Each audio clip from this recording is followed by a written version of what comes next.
you get Matt Gaetz as a nominee. This is the same testimony that was, again, dropped by the DOJ and the FBI because these people were not credible. And I will say that for the senators that are coming forward and stating that they need to read this testimony, let's look into these people's stocks portfolios and how they're becoming multimillionaires off of $175,000 a year. The reason why people want outsiders, the reason why people are not buying this Gaetz smear campaign, and that is exactly what it is. I mean, this is just hypocritical, right? These guys are doing all type of ethics wrongs and stuff, horrible things, yet they are focused on Matt Gaetz. Now he's just turned down his application. He's withdrawn from the nomination. Well, I hope they're happy now, but let's hope the next guy who gets the AG job look into these guys who claim to be morally upright, because it's unbelievable the hypocrisy in Washington. But hey, it's Washington, right? Us in Wakanda, we are used to it. Oh, but you're supposed to be morally upright than us. I don't get it. It is because of the fact that they understand that there is a two-tier justice system. You know, you mentioned earlier that I do think the DOJ is corrupt. So the fact is that Matt Gaetz has, again, time and time again, stood up to the swamp. Frankly, I know him as a person. I know his family. And I have been able to be privy to the conversations behind closed doors of members looking forward to this leaked ethics report because they know that it's going to smear him. I'm not going to state who the members are, but what I will state is that that type of behavior, putting this forward to the American people, smearing Matt Gaetz's reputation, and then also undercutting the credibility of President Trump, who, again, the American people trust to lead this nation. I'm not going to play that. Well, even though earlier in the day, it's been not even up to a day that Trump answered this question where a reporter asked him that, are you considering nomination for Matt Gaetz? And he said no. So most likely Trump didn't have any, didn't put any pressure on Matt Gaetz to resign technically from the nomination. But I think Matt Gaetz really did, he took his own decision. I think he saw the heat that was coming too much on the Trump team. But if it was up to him, he would have withstand the heat. But I think he doesn't want this distraction. So he's actually doing a service to Trump, considering these people will not let up. I mean, they can't let up. Yeah, but then again, the double standards is unbelievable. After Sonny Horstin has been saying all type of terrible stuff against Matt Geert, well, it put him a little bit of pressure there, but most of it was lies. So she was forced to put out these statements by ABC, and she wasn't really happy to read this statement. You see it momentarily, but Charlie Kirk put out this on his Twitter. Sonny Horstin was forced to issue a legal note on the view that Matt Geert was found to have done nothing wrong after a 3-year DOJ investigation. So that's what these people don't, that's the thing. These people don't tell you everything. They just say what you're being investigated on is what they take as gospel, is what they take as, oh, he's been convicted of this. They will not tell you that he was convicted. He was actually, yeah, he was investigated, but nothing was found there and the case was dismissed. But they will not tell you that. They'll just go with the allegations and put it out there as gospel. Unbelievable. Unbelievable. I've never really paid a lot of attention to Matt Gaetz, I'm going to be honest. I saw that he was somebody who wanted a lot of attention, and in general, I tend to ignore people like that. I don't like fueling that fire. I understood that people I like interacted with him a lot. People like Tucker, Trump obviously loved him. Fine. He wasn't exactly my cup of tea. I didn't have anything against him per se, but whatever. Not like, I'm just trying to tell you, I'm not some Matt Gaetz sycophant. But the New York Times Daily podcast today has made me a big fan, which I don't think was their intended effect.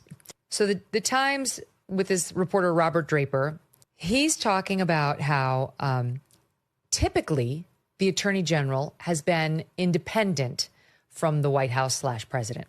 And that's been a glorious thing. Now, he doesn't point out that JFK appointed his little brother, RFK, who was only 35 years old, and had never tried a case, had not that much legal experience when he made him Attorney General, complete nepotism, and it was only about one thing, loyalty.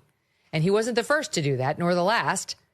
But anyway, this more modern or more recent trend of there'll be sort of this, not a Chinese wall, but more independence foisted on the DOJ when it comes to dealing with the White House is in exactly that. It's more of a recent trend. And there is a history in this country where it wasn't there.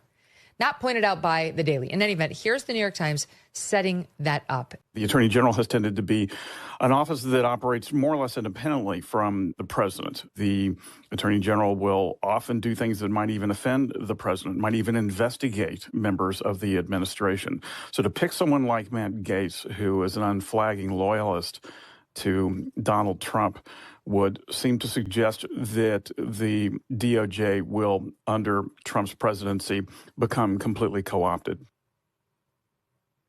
Good. Great.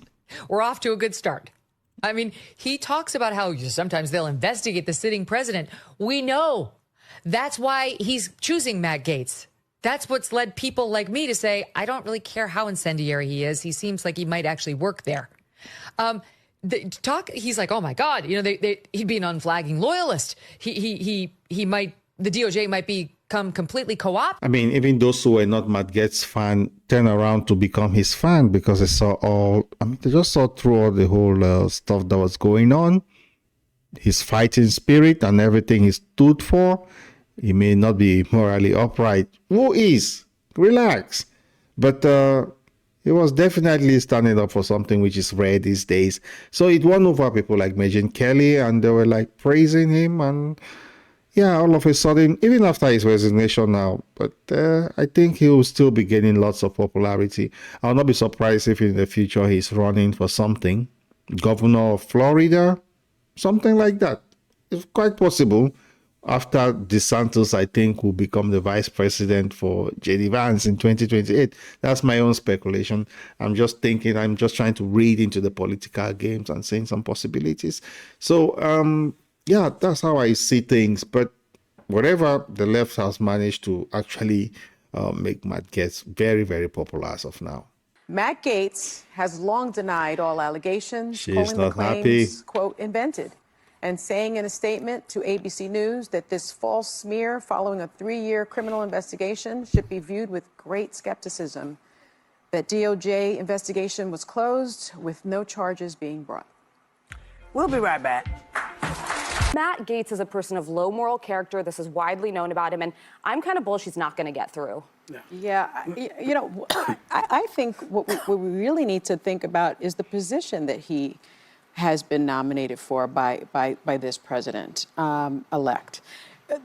To be the Attorney General means that you're responsible for the Department of Justice. And the Department of Justice is one of the largest law enforcement agencies in the world. And it's very serious business. I mean, you have the Civil Rights Division, Antitrust Division, the Criminal Division, U.S. Searched for a way to respond appropriately, and I called on my 10 years as a litigator in addition to my now 20 as a journalist, and I think I found the perfect phrase, go f*** yourselves. So maybe they're not, but they voted for Kamala Harris. But there was a split, and more of them voted for Donald Trump than had historically. I think that there's such a desire. If you really think the vast majority of this country voted because of racism and misogyny, you're missing it. 309, Tulsi Gabbard added to Donald Trump's cabinet. Also with a theory that a lot of people seem to be coalescing around. They were too woke, insisting that people use the term Latinx. You have to say they. No, you have to do this. Stop with the virtue signaling. Step away from woke. Focus less on who is woke and more on who is broke. I've never seen that. I saw so many liberals getting super excited every time Kamala had a new celebrity endorsement. But we all know for a fact that these celebrity endorsements are not free. Oh, is it true that they paid you $1 million for the endorsement for Kamala? Not true. Now it's time to unite everybody. Well, it's definitely time to unite. I mean, that's just how I see things. Being all this adversarial, I don't think it's healthy for America. It's not healthy for the world. I think this election is not just Americans who rejected, the notion or the way the world has been going. Everybody in the world had actually seen these, except some, I'll say more than half of Americans didn't see that, but things are not looking good. Inflation, poverty, hunger, wars, everybody is just tired. So I think Trump winning, let's look at it positively, okay? For everyone, not just in America. And let's end these wars. That's my personal opinion, because it's not good for everyone. What's the point? What's the point? It's all about egos, all these egos. It's always been like that, right? Us in Wakanda, we are just chilling and living our lives. We don't want any war. Anyway, thanks for listening. And I hope Sonny Horstin learned her lesson to not just smear people like that without actual evidence. I don't think The View will survive this. I don't think so. I think they'll cut their losses. I'm like, come on, you're bringing us a lot of heat. We don't need to be, we don't have to be issuing these apology letters left and right and stuff like that. It's distracting us. Besides, we're not making any money. The viewers have dried up in The View. I'm sure that most people who view The View now are content creators because they like these clips to make contents out of it. It gives them money. Yeah, it's money. It's all about greed. So that's the only way they get views, through content creators who want to use their clips for, Thanks for tuning in to the Black Tea Podcast, and I'll see you in a bit. Cheers.